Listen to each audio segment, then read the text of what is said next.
امام جعفر صادق رضی اللہ تعالیٰ عنہ نے اپنے سارے غلاموں کو اکٹھا کیا اور آپ نے فرمایا کہ غلاموں مجھ سے وعدہ کرو، کل قیامت کے دن اگر تم سب میں سے کوئی ایک بھی بخشا جائے تو میری بھی بخشش کروا دینا۔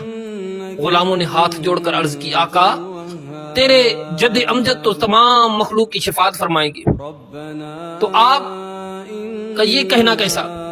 آپ نے فرمایا کہ مجھے خوف ہے کہ کہیں میرے نانا جان میری گرفت نہ فرمائیں اور مجھ سے نہ پوچھ لیں کہ اے جعفر صادق بتا تو نے میری اتباع کیوں نہیں کی، میری غلامی تو نے اس طرح کیوں نہیں کی جس طرح کرنے کا حق تھا۔ آپ فرماتے ہیں مجھے ڈر ہے اور میں کل اپنے نانا جان کا سامنا نہیں کر سکتا۔ فرمایا کہ لوگوں اگر تم میں سے کوئی ایک بھی بخشا جائے تو کل میری بخشش کروا دینا، میں اپنے نانا جان کا کل قیامت کے دن سامنا نہیں کر سکتا۔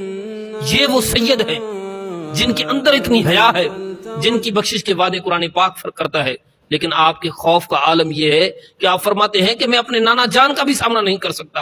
اے غلاموں اگر تم میں سے کوئی ایک بخشا جائے تو میری بھی بخشش کروا دینا۔